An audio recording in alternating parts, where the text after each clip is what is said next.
Silver has recently been much weaker than gold, Mhm. starting to show turning signs for us as well. And I think that once gold crosses that threshold of 2,500 and suddenly people realize it wasn't a top, that's when the money flows start to get aggressive. And anybody who wanted to sell silver has probably already done it. They're either short or they're out, in which case, if you go back up, you're going to have a lot of short covering, and you're going to have a lot of guys who got out saying, gosh, I made a mistake. Mhm. And I think that the wild dog will slingshot again, leading gold this time. In a bold warning to investors, renowned financial analyst Michael Oliver predicts dramatic price movements in the gold and silver markets. As gold approaches the critical $2,500 mark, Oliver foresees a surge in aggressive buying, with the potential to propel prices to unprecedented highs. He emphasizes that gold, which has already seen an impressive performance in 2024, nearing a record of $2,283.35, is on the verge of a major breakout. Oliver's analysis suggests that once gold crosses the $2,500 threshold, the momentum will accelerate rapidly, leaving behind those who have hesitated. Meanwhile, silver, which has recently lagged behind gold, is expected to rebound sharply, driven by short covering and renewed interest from investors who may have previously exited the market. The VanEck Vectors Gold Miners ETF, GDX, is also showing signs of significant momentum, with buying pressure building as it nears the $40 mark. Turned aggressively bullish again on gold. Not that we were ever bearish. We turned bullish in 2016. Gold was 1140.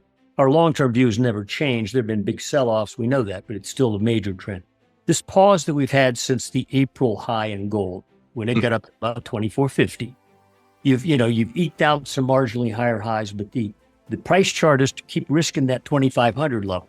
Now, again, we're talking the front month contracts, so we're talking October gold, which is below 2,500. Everybody looks at D's gold, but October is the front traded contract.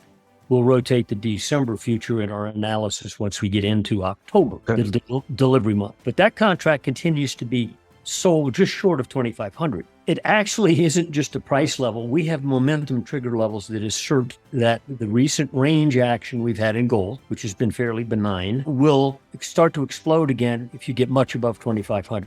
I've got a whole cluster of momentum-based structures that are breaking out there, not just the price going to a new high.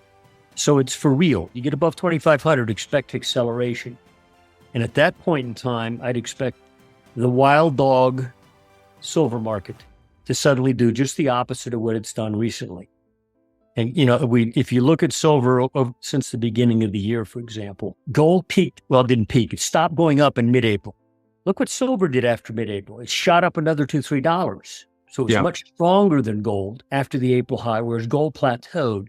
Now silver has recently been much weaker than gold, starting to show turning signs for us as well. And I think that once gold crosses that threshold of 2,500 and suddenly people realize it wasn't a top, that's when the money flows start to get aggressive. And anybody who wanted to sell silver has probably already done it. They're either short or they're out, in which case, if you go back up, you're going to have a lot of short covering, and you're going to have a lot of guys who got out saying, gosh, I made a mistake. And I think that the wild dog will slingshot again, leading gold this time. Well, by the way, watch the gold miners too. They're doing quite well. GDX has, if you look at it, it's been zigzagging upward while gold plateaued. The high, it'll back off pretty seriously. Our original re-entry level on GDX was back in March at 3150. We said at that point it's going to accelerate. Well, it shot up to 37, backed off 38. And the recent highs have been 39. Right now we're in the mid 37s, I think. Okay. Great Coming call. back up. I've got some renewed trigger levels on GDX that say probably acceleration, dramatic acceleration in the advance. No longer this arm wrestling stuff. If you get up above 40 by just a bit, we get very specific in our reports, but it's just above 40. Now, the old high in GDX, again, the high back in 2020, the gold was already, 2,070 in price. GDX was 4650. Now, if you ever clear that, people are going to get excited, but I'm going to say this. If you get much above 40, you're going to clear that, and you're likely to clear it in a heartbeat and go zooming past it. In other words, I don't think it's resistance. I think we'll just go zipping through it. The trigger level's just above the recent highs. Oliver notes that the current trend is strongly bullish. And if GDX surpasses this key level, we could see a dramatic acceleration in its advance. Looking at the broader economic landscape, Oliver points to the potential impact of an upcoming Federal Reserve rate cut. He believes this shift could be a major catalyst for gold, as lower interest rates typically weaken the US dollar and bond yields, making gold a more attractive investment. He also highlights the reestablishing correlation between T-bonds and gold, with both poised for a significant upward move. The US dollar index, after a year of stagnation, is now approaching a critical point.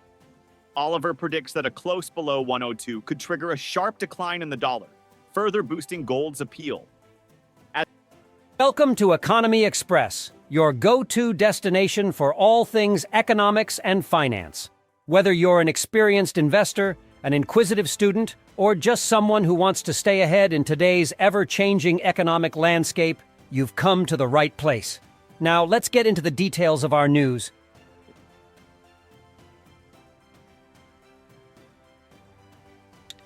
And, whether they do it before September or not, being an Iron Man that he is, he probably doesn't want to do that because it would look like he's spooked by something. I know what he's going to get spooked by the way, the banking sector, which is not having a good bounce, by the way. But forgetting that, we have the rally right now, and let's assume tomorrow is a good data point. There'll probably be more rally. If you see that rally peter out in the stock market, like, you get a good day tomorrow, then suddenly you close with a wobble, maybe up but off the high, and then next week you've got nothing. If you see that kind of response, then effectively what the market's done is it's priced in the rate cut. Now, if you go back to the top in 2000, 2001, and the top in 2007, circle when the Fed shifted from policy prior rate increases and then a pause, and then they cut, circle the point where they cut. And if you shorted then, you did quite well. The Fed cutting rates is not a good sign. There's a party going on. Now, at the same time, it's our view, fundamentally, and we're technicians, of course, but gold is driven by monetary excess, which is an ongoing process, decade after decade. The monies degrade because they increase the money supply, they cut rates below what the market might otherwise, et cetera, et cetera. It's just a constant fuel. So a rate cut shift now for gold, positive, and it's not a failing rally. Just like in 2001, if you shorted the S&P and bought T-bonds and gold, you made money both sides. 2007, if you shorted that Fed rate cut in September 2007, the market peaked a month later. Gold and T-bonds continued up while the S&P went down. I think we're in the same position right now. There was a while back over the last year or two where T-bonds were tending to move with gold, meaning price, not yield, but price moved down with gold. If gold went down, price of T-bonds rally if gold rallied. Then they divorced themselves recently, and the T-bonds remained under pressure while gold shot up here since March. Because the T-bonds were capped off, and they tried to go back to that October low of last year and couldn't do it, but they were capped off while gold broke out. So to some extent, the linkage that we saw got divorced. But now they're back in link again because the T-bonds, via our work using quarterly momentum, again is measuring price versus, let's say, a 3/4 moving average. The oscillator broke through a massive basing action at the end of last month. Price of T-bonds then were about 120. Right now we're trading with 124, 25. We got up to 126. So I think the T-bonds have now shifted in a mega way, indicating their next significant move is up, drop in yields. And it's coincident now with gold, inverse to what the stock market has just recently done. Dollar index has been a non-event for well over a year, ever since it collapsed from that 115 high down into the 90s on dollar index itself, cash. And then it's oscillated in about a 7-8% range, trendless. And therefore, who cares, right? It wasn't having an influence on any market. A month ago, we started to break some long-term metrics just around the 104 level, just above 104. Now it's down in the 102 level. You close out a month at 102 or lower, and it's going to accelerate on the downside. So suddenly at that point, this other asset category, money, the major currencies we're talking about now, because the dollar index is mostly the inverse of the euro and the yen, combined. But you break that dollar index down about a half a point below where it's trading right now and close a month there or lower, any month in this quarter, this month or next month. Expect the downside of the dollar to make some noise, in which case you have a new variable out there that will affect the other market. As investors brace for potential shifts in market dynamics, Oliver's analysis underscores the importance of key technical indicators such as momentum triggers and moving averages in predicting future price movements. Finally, Oliver draws parallels to past market cycles, noting that gold and T-bonds have historically performed well following Fed rate cuts. With gold remaining a go-to investment in times of uncertainty, the stage is set for what could be a sustained rally in gold and related assets.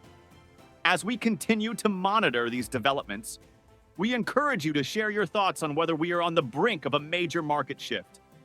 Stay tuned for more updates as this story unfolds.